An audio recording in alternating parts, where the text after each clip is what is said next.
Hello everyone, welcome. सो आज हम start करने वाले हैं हमारे न्यू टॉपिक या न्यू चैप्टर कह सकते हो आप। वो है एल्केन्स, जो हम हाइड्रोकार्बन्स में पढ़ रहे हैं। तो एल्केन्स से हम स्टार्ट करते हैं। देखो, एल्केन्स को हम पैराफिन्स भी बोलते हैं। तो इसको पैराफिन्स पैराफिन्स क्यों बोलते हैं? तो देखो क्यों, इसका रीजन है क्योंकि जो पैराफिन था ना, वो हमारे एक लैटिन वर्ड से आया है। कैसे? यहाँ से आया, हमारा लैटिन वर्ड से आता है पैरम एंड एफिन्स। ठीक है, पैरा मतलब तो होता है हमारा लिटिल, और एफिन्स मतलब होता है रिएक्टिविटी। मीन्स जो एल्केन्स होते हैं वो भी लिटिल रिएक्टिव होते हैं, इसलिए इसको हमने क्या बोल दिया, पैराफिन्स बोल दिया। क्योंकि ये क्या होते हैं, इनकी रिएक्टिविटी होती है बहुत ही लो होती है।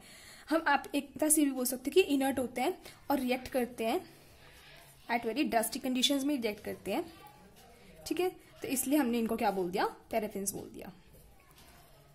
इतना आपको समझ आ गया होगा। ठीक है, उसके बाद जो हमारा एल्केन है, इसका हम जनरल फॉर्मूला डिस्कस कर लेते हैं। देखो, जनरल फॉर्मूला अगर हम बात करें एल्केन्स की, तो इसका जनरल फॉर्मूला क्या होगा, ये तो आप सबने पढ़ा ही होगा अपनी जूनियर क्लासेस में। तो इसका फॉर्मूला होता है CnH2n+2। ठीक है, अब आप नंबर n के प्लेस पे 1 2 3 4 कुछ भी लिखते जाओगे, वैसे वैसे हमारे n मतलब एल्केन्स बनते जाएंगे। जैसे मैंने n = 1 रखा, तो आपका बनेगा C1H2n+2 = CH2+2 4। ऐसे n = 2 रखोगे तो C2H2 4 + 2 6 C2H6। सिमिलरली n = 3 रखेंगे तो C3H 3 × 6 6 और 2 8 C3H8। सिमिलरली आगे प्रोसीड करते जाएंगे तो हमारे फर्दर एल्केन्स बनते जाएंगे। ठीक है, तो ये था क्या, हमारा जनरल फॉर्मूला क्या होता है, जो कि आपको याद रखना है CnH2n+2। ठीक है, अब जो ये एल्केन्स होते हैं ना, इसको हम क्या बोलते हैं, सेचुरेटेड हाइड्रोकार्बन्स बोलते हैं। तो इसको सेचुरेटेड हाइड्रोकार्बन क्यों बोलते हैं, इसके पीछे भी रीजन है। क्योंकि जो हमारे एल्केन्स होते हैं उन सब में क्या होता है, हमारे पास सिग्मा बॉन्ड्स होते हैं। और हमें पता है अगर सिग्मा बॉन्ड ही है हमारे किसी, जो हमारा मॉलिक्यूल है उसमें सिग्मा बॉन्ड है, तो उसको हम क्या बोलते हैं, सेचुरेटेड बोलते हैं। इसलिए इसको क्या बोला हमने, सेचुरेटेड हाइड्रोकार्बन बोला। ठीक है, क्योंकि इसमें क्या होता है, सिग्मा बॉन्ड होते हैं। अगर हम बात करते हैं, अगर मैं आपको बोलूं कि मुझे स्मॉलेस्ट एल्केन बताओ, तो आप क्या बताओगे, स्मॉलेस्ट एल्केन कैसे बताएंगे हम? अगर मैंने आपको बोला स्मॉलेस्ट एल्केन बताओ, तो आप क्या बताओगे, n के प्लेस पे 1 रख देंगे। C1H2 मीन्स क्या बच्चा, CH4। इसका नाम क्या होता है, हमारा methane. Similarly methane, ethane, propane ऐसे बढ़ते जाएंगे। ठीक है, तो इसका नाम हो गया CH4 मतलब मीथेन। और जो हमारा मीथेन होता है वही हमारा क्या होता है, स्मॉलेस्ट एल्केन होता है। अगर मैं आपको बोलूँ CH4 का स्ट्रक्चर बनाओ, तो आप कैसे बनाओगे CH4 का स्ट्रक्चर? हम ऐसे बना देंगे, सिंपल सा है। लेकिन अगर आप फर्दर बड़ी क्लास में चले जाओगे तो आप CH4 का स्ट्रक्चर कैसे बनाओगे, ऐसे इस शेप का बनाओगे। ठीक है, ऐसे बनाओगे। तो अगर मैंने आपको बोला इसमें मुझे सिग्मा बॉन्ड्स काउंट करके बताओ, सिग्मा बॉन्ड्स कितने हैं, तो सिंपल आप बता दोगे 1 2 3 और 4। मीन्स यहाँ पे कितने सिग्मा बॉन्ड्स है, हमारे पास 4 सिग्मा बॉन्ड्स है। अब मैंने आपको बोला इसकी हाइब्रिडाइजेशन बताओ, CH4 की हाइब्रिडाइजेशन कितनी होगी। तो हाइब्रिडाइजेशन निकालने का सबसे सिंपल मेथड क्या होता है, हमारा sigma bond plus lone pairs को आप काउंट कर लो, वही हमारी क्या हो जाती है, हाइब्रिडाइजेशन होती है। देखो, सिग्मा बॉन्ड 1 2 3 4 सिग्मा बॉन्ड से, तो हाइब्रिडाइजेशन क्या होगी, sp_p p। तो हमारी हाइब्रिडाइजेशन कितनी होगी, हमारी हाइब्रिडाइजेशन होगी हमारी sp3। ठीक है, तो यहाँ से हमें पता चलेगा कि सिग्मा बॉन्ड्स हमारे 4 है, हाइब्रिडाइजेशन हमारी sp3 है। अगर मैं आपको बोलूँ यहाँ से आप शेप बताओ क्या होगी, तो शेप हमारी क्या हो जाएगी, टेट्राहेड्रल। बहुत ही सिंपल है, तो हमारी शेप क्या होगी, टेट्राहेड्रल होगी। तो अगर मैं आपको बोलूँ कि इसके बॉन्ड एंगल बताओ, तो बॉन्ड एंगल टेट्राहेड्रल में कितना होता है, 109 डिग्री 28 मिनट्स। तो आपका बॉन्ड एंगल ये आ गया, किसके केस में, मीथेन के केस में। ठीक है, अब क्या होता है, हमने डिस्कस करना है कि ये मिलता कहाँ से, एल्केन्स मतलब कहाँ से मिलते हैं। तो मैं आपको बता देती हूँ कि इसका जो इसका प्राइमरी सोर्स होता है, जहाँ से ये मिलता है, वो क्या होता है, हमारा पेट्रोलियम।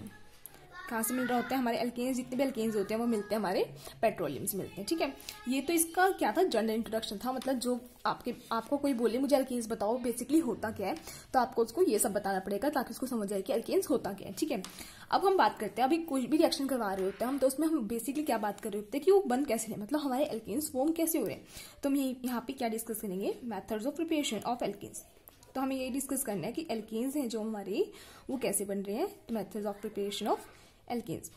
देखो, इसको प्रिपेयर करने के ना बहुत सारे मेथड है, हम पहले लिस्ट बना लेते हैं, उसके बाद एक एक करके डिस्कस करते जाएंगे। ठीक है, देखो फर्स्ट मेथड है वो क्या होता है, हमारा रिडक्शन का।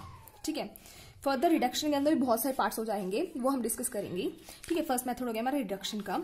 सेकेंड मेथड हो गया हमारा क्या, सोडा लाइम डिकार्बोक्सिलेशन का। इससे भी हमारी क्या बनती है, एल्केन्स बनते हैं। ठीक है, थर्ड मेथड हो गया हमारा, जो हमारी नेम रिएक्शन होती है कौन सी, कोल्बे। फोर्थ में हमारी नेम रिएक्शन होती है कौन सी, फ्रैंकलिन। फिफ्थ होती है हमारी नेम रिएक्शन होती है ये भी कौन सी, कोरे-हुश रिएक्शन, कोरे-हाउस सिंथेसिस बोलते हैं जिसको हम, ठीक है, ये होगी। और जो सिक्स्थ रिएक्शन होगी वो हम किससे बनाते हैं, ग्रिग्नार्ड रिएजेंट से बनाते हैं, जो कि हम क्या, एल्केन्स। तो ये हमारे 6 मेथड्स हैं जो कि हमें डिस्कस करने हैं। रिडक्शन के अंदर भी फर्दर पार्ट है वो भी हम डिस्कस करेंगे। तो आपको याद रखना है कि अगर आपको कोई भी पूछे कि प्रिपरेशन ऑफ एल्केन्स आप कैसे करोगे, तो आपको उसको ये बता सकते हो कि हम ये वाले मेथड यूज करके प्रिपरेशन ऑफ एल्केन्स बना सकते हैं, ठीक है। अब हम सबसे फर्स्ट मेथड डिस्कस करने जा रहे हैं, जो कि क्या है हमारा रिडक्शन मेथड, ठीक है। तो हम अगर बात करें कि रिडक्शन मेथड से हम एल्केन्स को कैसे बनाएंगे, तो देखो क्या कैसे बनाएंगे। सबसे पहली बात आपको रिडक्शन पता होना चाहिए क्या होता है, ठीक है। उसके बाद ही हम फर्दर डिस्कस करते हैं। देखो सबसे पहली बात आती है, आपको इलेक्ट्रो में पता होगा कि हम ऑक्सीडेशन और रिडक्शन टर्म डिस्कस कर रहे होते हैं वहां पर, ठीक है। तो ऑक्सीडेशन हमारा क्या होता है, मतलब ऑक्सीडेशन में क्या कहते हैं कि हमारा क्या हो रहा है, गेन ऑफ ऑक्सीजन हो रहा है, ठीक है। अगर गेन ऑफ ऑक्सीजन हो रहा है, या फिर हम कह सकते हैं कि लॉस ऑफ हाइड्रोजन होता है, और यहाँ से ये भी कह सकते हैं हम क्या होता है, लॉस ऑफ इलेक्ट्रॉन, ठीक है। ये किसके टर्म्स में बोला मैंने, सबकी टर्म बता दी, ऑक्सीजन के टर्म्स में, हाइड्रोजन के टर्म्स में, इलेक्ट्रॉन्स के टर्म्स में, कि ऑक्सीडेशन क्या होता है। अगर मैं आपको बोलूं रिडक्शन क्या होता है, तो रिडक्शन में आप क्या बोलोगे, लॉस ऑफ ऑक्सीजन या फिर गेन ऑफ हाइड्रोजन, और आप क्या बोल सकते हो, गेन ऑफ इलेक्ट्रॉन। तो सिंपल सी टर्म्स होगी हमारी रिडक्शन क्या होती है। अगर हमें रिडक्शन करवाना है तो आपको क्या करना पड़ेगा, उसमें से ऑक्सीजन का लॉस करवाना पड़ेगा, ठीक है, हाइड्रोजन का गेन कराना पड़ेगा, या फिर इलेक्ट्रॉन्स का गेन करा सकते हो। तो अगर ये तीनों कंडीशन में से कुछ भी एक कंडीशन हो रही है वहां पर, तो आप बोल सकते हो कि वहां पे क्या हो रही है, रिडक्शन हो रही है, ठीक है। अब देखो अगर मैं आपको बोलती हूँ, हमारा जो सिंपलेस्ट हाइड्रोकार्बन था जो कि एल्केन था, मैंने उसको बोला CH4, ठीक है। अब मैंने आपको बोला कि इसका ऑक्सीडेशन करवा दो। ऑक्सीडेशन करवाने के बाद क्या होगा, ये एक OH में चेंज हो जाएगा, और हमारा यहाँ पे क्या बन जाएगा, अल्कोहल बन जाएगा, जिसको मैं ऑल से डिनोट कर रही हूँ क्योंकि इसका फंक्शनल ग्रुप क्या होता है, ऑल होता है, ठीक है। अगर मैं इसका फर्दर ऑक्सीडेशन कराती हूँ तो किसमें चेंज हो जाएगा, ये double bond OH and H, aldehyde में चेंज हो जाएगा, ठीक है। देन अगर हम इसका फर्दर ऑक्सीडेशन करवाएंगे तो ये किसमें चेंज हो जाएगा, कार्बोक्सिलिक एसिड में, एसिड में चेंज हो गया, ठीक है। देन इसका फर्दर ऑक्सीडेशन करवाओगे आप तो किसमें चेंज हो जाएगा, ये CO2 में। अब देखो मेरी बात सुनो, यहाँ पे हमारा क्या है, हाइड्रोजन से सारे, ठीक है। अब आपको क्या पता चला कि यहाँ पे ऑक्सीडेशन हुआ है, क्योंकि यहाँ पे क्या हो गया, ऑक्सीजन का गेन हो गया, ठीक है। ऑक्सीजन का गेन हुआ है तो हमने क्या बोला, ऑक्सीडेशन हो गया, क्योंकि हमने बोला था gain of oxygen is oxidation. तो आपको यहाँ से पता चल गया कि जो अगर ऑक्सीजन का गेन हुआ है तो हमारा क्या हुआ है, ऑक्सीडेशन हुआ है। सिमिलरली फर्दर आगे स्टेप में जाते हैं। देखो ये मैंने सीधा लिख दिया, वैसे अगर हम लिखना चाहें तो कैसे होगा, देखो अगर मैंने ऐसे लिखा CH इसका हम ऑक्सीडेशन कराएंगे तो क्या होगा, COH एंड H। और हमें पता है एक कार्बन पे 2 OH स्टेबल नहीं होते हैं, तो हमने क्या कर दिया, ऐसे वाटर मॉलिक्यूल निकाल दिया, तो जे फर्दर बनेगा क्या बनेगा, C+OH एंड H, तब जाके एल्डिहाइड बन गया, ठीक है। तो यहाँ पे क्या हो रहा है, 2 ऑक्सीजन लग रहे हैं ना, तो इसलिए क्या हो गया, ये स्टेप ऑक्सीडेशन हो गया।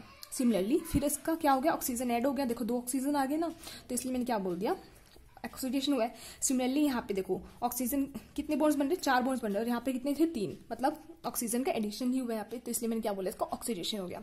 तो आई होप आपको ये तो समझ आ गया होगा कि ऑक्सीडेशन क्या होता है, रिडक्शन क्या होता है। तो जो CH4 है इसको हम क्या बोलते हैं, मोस्ट रिड्यूस्ड फॉर्म बोलते हैं, ठीक है।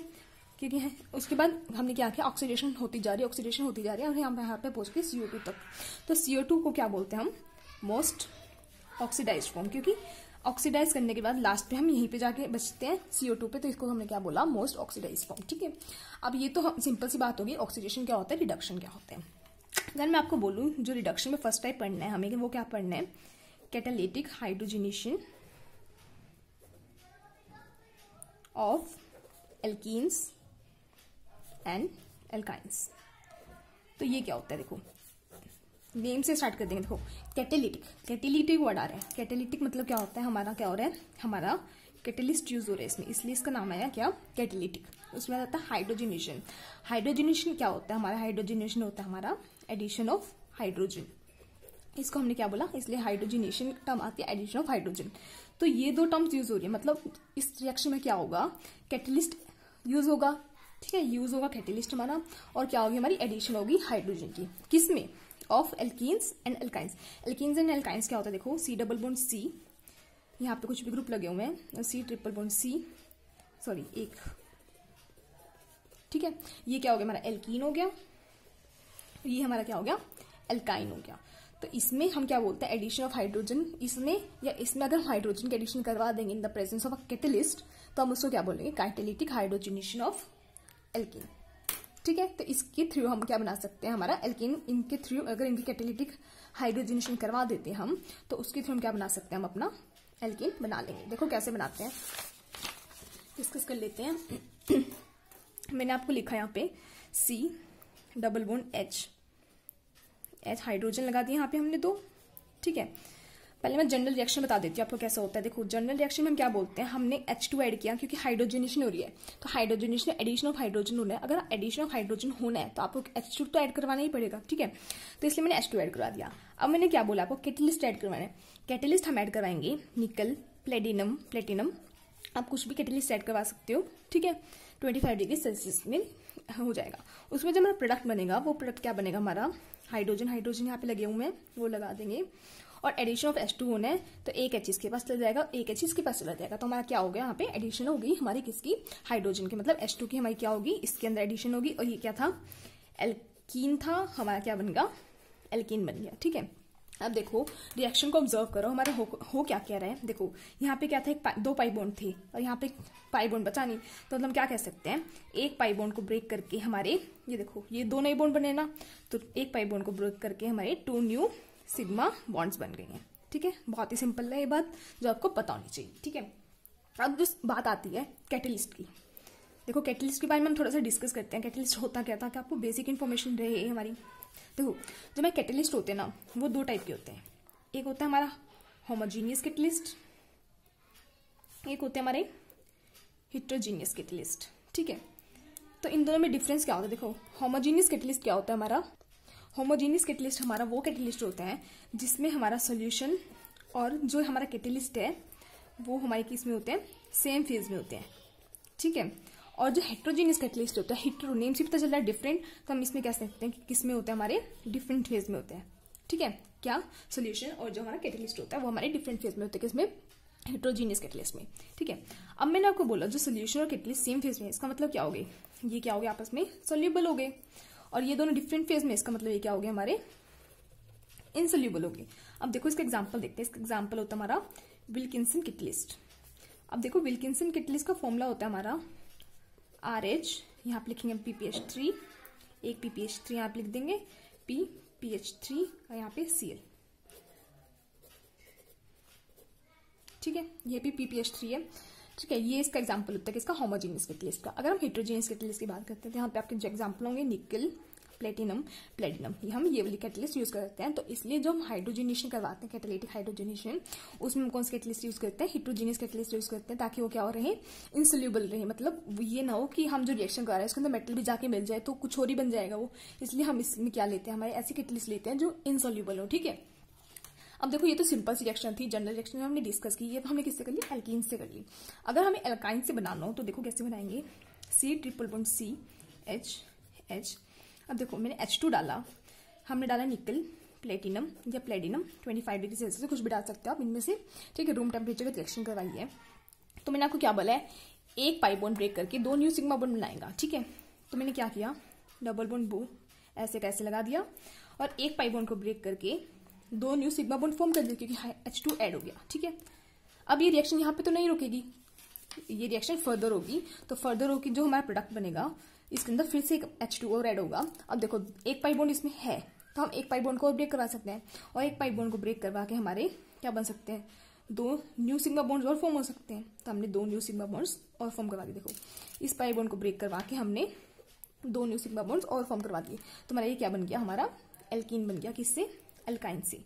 तो आपको बेसिकली क्या करना है हमारे एल्कीन या एल्काइन में पाई बॉन्ड को ब्रेक करवा के 2 न्यू सिग्मा बॉन्ड्स फॉर्म करवाने हैं, तो हमारा क्या बन जाएगा एल्कीन बन जाएगा। सिंपल सी रिएक्शन है, कुछ भी नहीं करना है इस रिएक्शन में, सिर्फ क्या करना है हमें हाइड्रोजन ऐड करवाने हैं, ठीक है।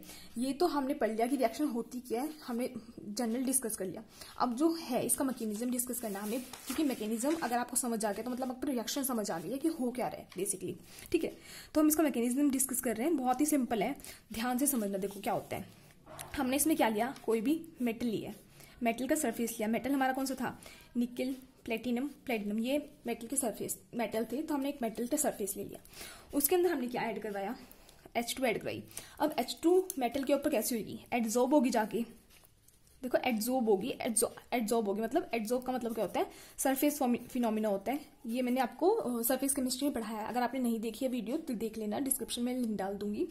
तो एड्जॉर्प्शन क्या होता है, सरफेस फिनोमिना होता है, मतलब इसकी सरफेस पे जाके एड्जॉर्ब होगा, अंदर नहीं जाएगा वो, ठीक है। तो हमारा क्या बनेगा, जो ये मेटल है यहाँ पे तो मेटल रह गया हमारा, और जो H2 है ये इसके सरफेस पे जाके एड्जॉर्ब होना स्टार्ट हो जाएगा, ठीक है, यहाँ पे एड्जॉर्ब होना स्टार्ट हो जाएगा।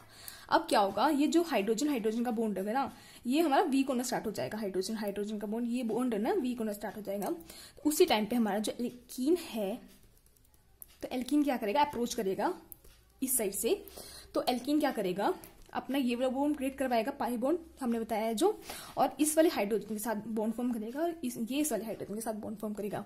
तो बेसिकली क्या मैकेनिज्म हो रहा है, ये हमारा कंसर्टिन मैकेनिज्म है। कंसर्टिन मैकेनिज्म का मतलब क्या होता है कि आपका सभी कुछ एक ही टाइम पे हो रहा है। तो देखो ये बॉन्ड ब्रेक किया, और यहाँ पे ये बॉन्ड ब्रेक किया, और इन्होंने आपस में बॉन्ड फॉर्म कर लिए। फिर क्या होता है हमारा, देखो C कार्बन इनके बीच में क्या हो गए, बॉन्ड बन गए, हाइड्रोजन पाई बॉन्ड ब्रेक हो गए, और जो हमारा मेटल का सरफेस था वह ऐसे कैसे रह गया, ठीक है। तो हमारा मेटल का सरफेस ऐसे कैसे रह गया। आप क्या कह सकते हो कि जो हमारा कैटेलिस्ट था वो यूज नहीं हुआ रिएक्शन में, ठीक है, क्योंकि आखिरी में जो हमने यूज किया था मेटल वो वापस का वापस हमें मिल गया। तो ये तो हमें पता है, जो कैटलिस्ट होते हैं वो क्या करते हैं, कंज्यूम नहीं होती रिएक्शन में, सिर्फ क्या करते हैं, रिएक्शन का रेट इंक्रीज करते हैं। तो आपसे यहाँ पे पूछा जाएगा कि फंक्शन क्या है हमारा कैटलिस्ट का, तो आपको क्या बताना है, हमारे कैटलिस्ट का फंक्शन क्या है। तो आप ये बता सकते हो क्या कर रहे हैं, रेट ऑफ रिएक्शन को इंक्रीज कर रहे हैं, ठीक है। और देखो अब आपके दिमाग में ये क्वेश्चन आएगा कि हमने मेटल ही क्यों लिया। तो मेटल लेने का सबसे अच्छा जो रीजन है, क्योंकि मेटल क्या कर रहे हैं, देखो मेटल का यूज भी पूछ सकते हैं कि आपने मेटल यूज क्यों किया। तो मेटल यूज इसलिए किया हमने क्योंकि क्या करवा रहे हैं, हमें सरफेस प्रोवाइड करवा रहे हैं। अगर ये सरफेस प्रोवाइड करवा रहे हैं तभी तो H2, देखो ये मेटल है मान लो, ठीक है, ये सरफेस है हमारा, तो इसके ऊपर आके हाइड्रोजन को अटैच होगा तभी तो हमारा रिएक्शन फर्दर होगा। तो ये मेटल क्या कर रहा है, हमारा सरफेस प्रोवाइड कर रहा है। और आपने सरफेस केमिस्ट्री में पढ़ा होगा कि अगर सरफेस एरिया बहुत ज्यादा होता है तो क्या होता है, वहां पे जो एड्जॉर्प्शन होती है वो ज्यादा हो जाती है। इसलिए ये सरफेस एरिया बहुत ज्यादा हो गया मेटल का, तो इसलिए क्या होगी, हमारी जो एड्जॉर्प्शन होगी वो क्या हो जाएगी, ज्यादा हो जाएगी। तो जो रेट है रिएक्शन का वो भी क्या हो जाएगा, हमारा इंक्रीज हो जाएगा। देखो इस रिएक्शन में क्या हो रहा है, जो कैटलिस्ट है वो क्या कर रहे हैं, बेसिकली खुद तो यूज नहीं हो रहा, लेकिन वो क्या कर रहे हैं, एक्टिवेशन एनर्जी हमारी उसको क्या कर रहे हैं, लो कर रहे हैं। कैटलिस्ट का फंक्शन ये होता है कि एक्टिवेशन एनर्जी को वो लो कर देता है। और हमने केमिकल काइनेटिक्स में पढ़ा है कि जो रेट होता है वो इनवर्सली प्रोपोर्शनल होता है एक्टिवेशन एनर्जी की। जितनी ज्यादा हमारी एक्टिवेशन एनर्जी होगी रेट उतना कम होगा। अब यहाँ पे कैटलिस्ट यूज कर लिया हमने, तो कैटलिस्ट क्या कर रहे हैं, एक्टिवेशन एनर्जी को लो कर दिया उसने। तो एक्टिवेशन एनर्जी अगर हमारी लो हो गई तो जो हमारा रेट है वो क्या हो गया, हमारा फास्ट हो गया। तो ये क्या कर रहा है, कैटलिस्ट का सिंपल सा ये रोल हो गया। एक तो ये क्या कर रहे हैं, लो कर रहे हैं एक्टिवेशन एनर्जी को, और एक क्या कर रहे हैं, प्रोवाइड, ठीक है, प्रोवाइड कर रहे हैं सरफेस मेटल, ये ना, तो क्या कर रहे हैं, प्रोवाइड कर रहे हैं सरफेस, जिसकी वजह से क्या हो गया, हमारा रेट है जो रिएक्शन का वो इंक्रीज हो गया, ठीक है। अब इसकी बचती है स्टीरियो, वो हम नेक्स्ट वाली क्लास में डिस्कस करेंगे। अगर आपको कुछ डाउट रह गया हो तो मुझे कमेंट सेक्शन में बता देना। And if you like the video please share with your friends and do subscribe to my channel. Thank you so much for watching.